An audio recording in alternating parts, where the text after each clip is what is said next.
So this video clip will explain how to use Excel to compare production data. To work with any kind of data. We're just kind of a beginning course in Excel. We're going to learn statistics, but Excel is a good place to learn that. So this task of sewing shirts award is available in Moodle on your account. So you can type that data into Excel. So they want to say, okay, we want to give an award to who is producing the most shirts, sewing the most shirts. And here's how many shirts they have sewn in a day over the last 12 days. So we would like to look at that data and choose a winner. Let's go ahead and open Excel and type that data in. Excel is the one with a green X. So when I first open Excel, all of the rows and columns have the same width. I click on a cell and I type in.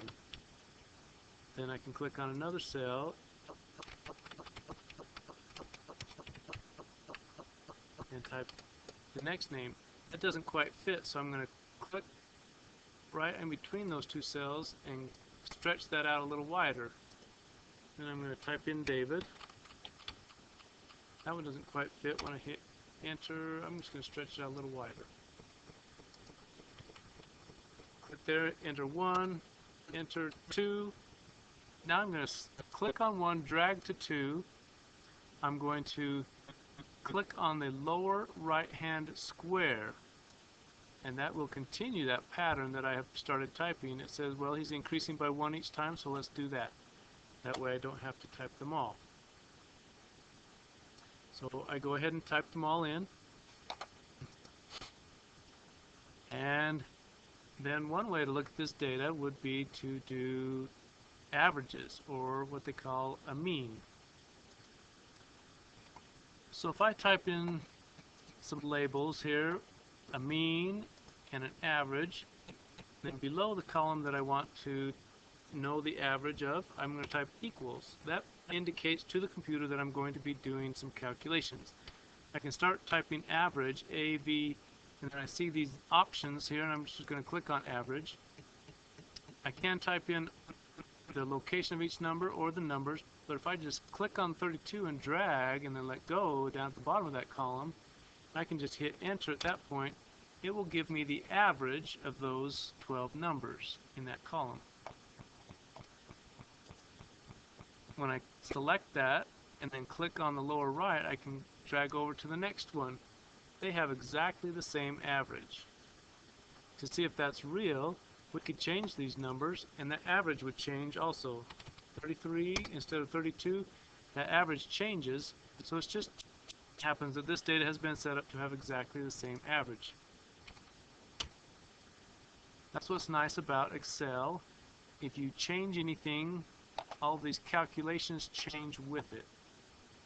Median might be a way to look at it. So median, it says okay, and I'm going to select that data, enter, and it says 51. Well, 51 is in the middle. The median is of a road is the middle of the road.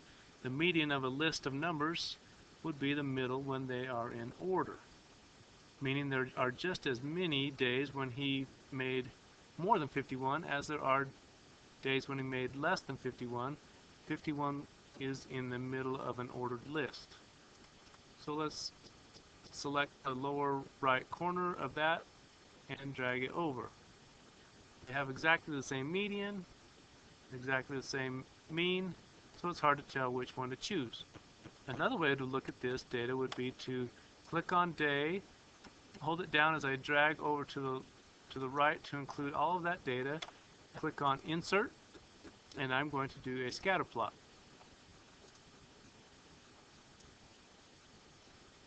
So that shows me David's results in red, Adriana's results in blue. Adriana has had some days that were better than any of David's days, but she's also had some days that were worse than any of David's days. David marches along fairly consistently. So depending on what we think is important, we can use this chart to choose a winner. Let me just show you how to insert chart titles. I click on Layout when I have that chart selected, that graph, and I'm going to put a chart title. I'm going to put it above the chart, and we could say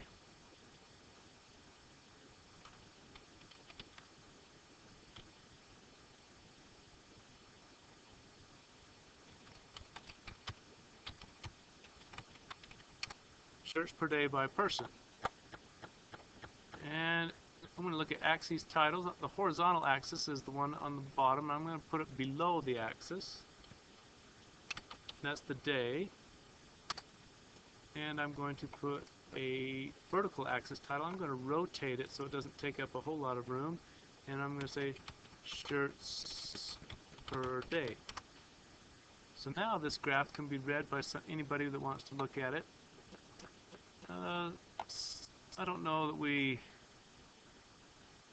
want to change it. We may want to change the font. So when I select that, now I can go back to home, change the font size to something bigger so it's more readable.